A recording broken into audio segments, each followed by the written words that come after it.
Isa na naman pong mainit na usapin dito sa mundo ng cryptocurrency ang nangyaring pagbagsak sa presyo ng XRP. Pati na rin ang mga warning na ipinasok ng mga analyst tungkol sa posibleng bull trap na maaring mangyari. Ngayon ay pag-uusapan po natin kung ano po ang ibig sabihin ng bull trap para kay XRP at kung ano po ang epekto nito para sa atin bilang mga crypto traders at investors ni XRP. Ayan, bago po tayo magpatuloy ay pakibasa na lamang po ang disclaimer dito sa ibaba ng ating screen. Ayan, simulan na po natin sa katanungan kung ano po ang bull trap at paano po nito apektado itong si XRP. Ang isang bull trap ay isa po itong market phenomenon na madalas mangyari kapag may maling signal na nagpapakita ng paglakas ng presyo ng isang asset. Kaya't marami po ang nagtutulungan na magbenta o mag-invest na umaasa na tataas pa ang presyo nito. Pero bigla na lang itong babagsak.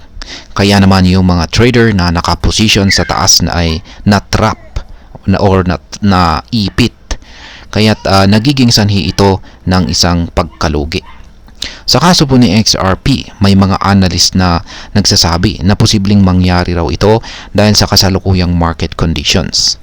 May mga pagkakataon na ang presyo ni XRP ay tumaas ng kaunti pero hindi ito tumatagal at bumababa ulit.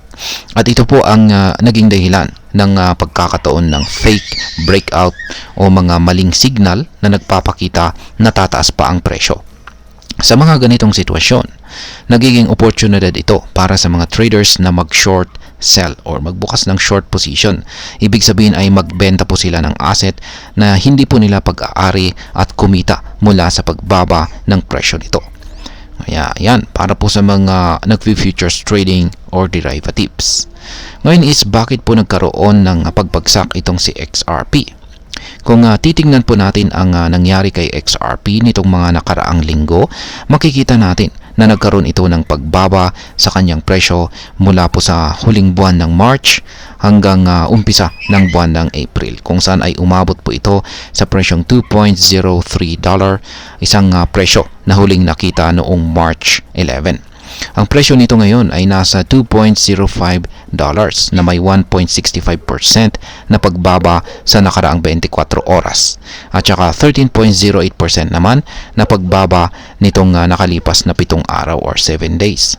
Bagamat may mga analyst na nagsasabi na posibleng mag-reverse ang trend at tumaas muli ang presyo, marami pa ring signs ng pag-decline or maaring pagbagsak ng presyo. Ngayon ay ano naman po ang panganib na dala ng bull trap para sa atin bilang mga XRP traders.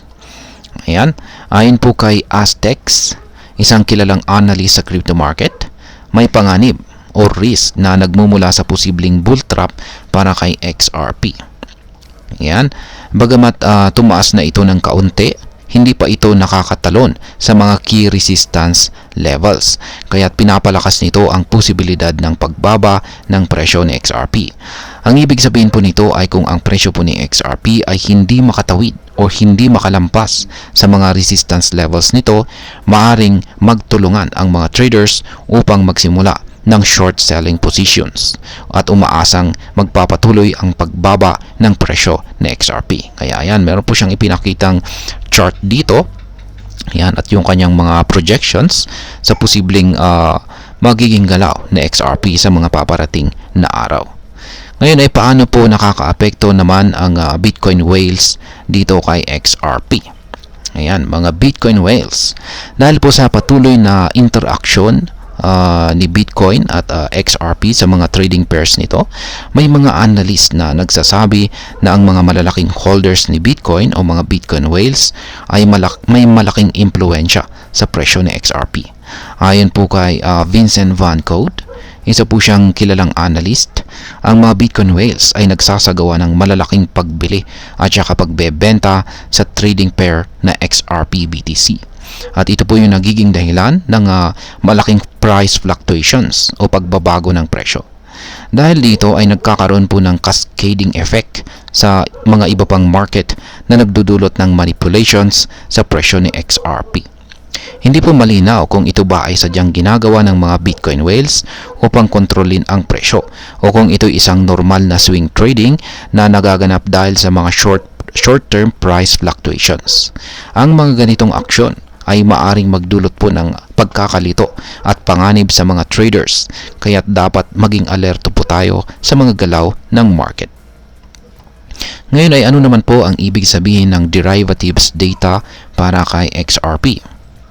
Ang mga market data mula po sa CoinGlass, isa pong platform na nag-iimbentaryo ng mga futures at saka options markets, ay nagbigay po ng mga datos na nagpapakita ng posibleng bearish momentum kay XRP. Ayon po sa mga figures, ang open interest sa XRP futures ay bumaba po ng 0.34%.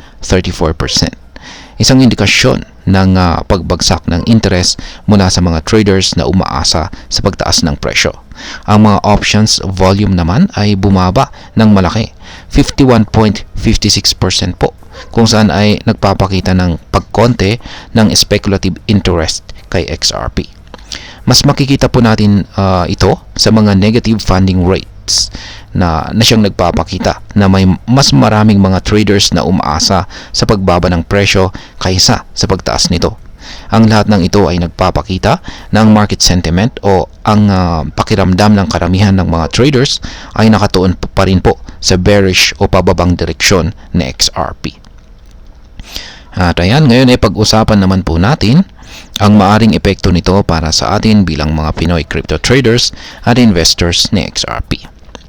Yan, para sa atin ay mahalaga na malaman natin kung paano po tayo maapektuhan ng mga nangyayaring ito kay XRP. Kung kasali ka po sa mga nagtitrade dito kay XRP, kailangan po nating maging maingat at maglaan po tayo ng oras upang obserbahan ang galaw ng presyo ng XRP, pati na rin ang mga nangyayaring market manipulations at patterns tulad po ng bull traps. Kung ikaw po ay isang investor naman kay XRP at nakikita nating may posibleng pagbaba sa presyo, maring magandang pagkakataon po ito para mag-re-evaluate ng ating strategy. Maring mag-focus muna tayo sa iba pang mga coins na mas stable o maghintay ng mas maganda at malinaw na signal bago po tayo pumasok sa mga long positions. At ayan, ang masasabi ko naman po rito ay ang posibilidad ng bull trap dito kay XRP ay totoo. At ang mga warnings ng mga analyst na ito ay dapat po nating seryosohin. Maraming signals na nagpapakita ng pababang momentum. Kaya't kung ikaw ay isang short-term trader, ang mga opportunities na ito ay maaring maganda. Ngunit kung ikaw naman po ay long-term investor, mas maganda pa rin maging maingat at maghintay po tayo ng mas malinaw na market signal bago po tayo gumawa ng ating desisyon. Sa madaling salita, ang mga traders at investors ay kailangan po nating maging alerto sa mga galaw ng market at masusi po nating obserbahan ang mga technical indicators natin bago po tayo mag-invest. Huwag po tayong basta-basta magpapadala sa mga fake outs ng market at gamitin po natin ang mga insights na ito upang mas mapabuti ang ating trading strategies. At ayan, hanggang dito na lamang po tayo sa video na ito mga ka-crypto. Marami pong salamat sa panonood. Ingat po tayo lagi at God bless po sa ating lahat.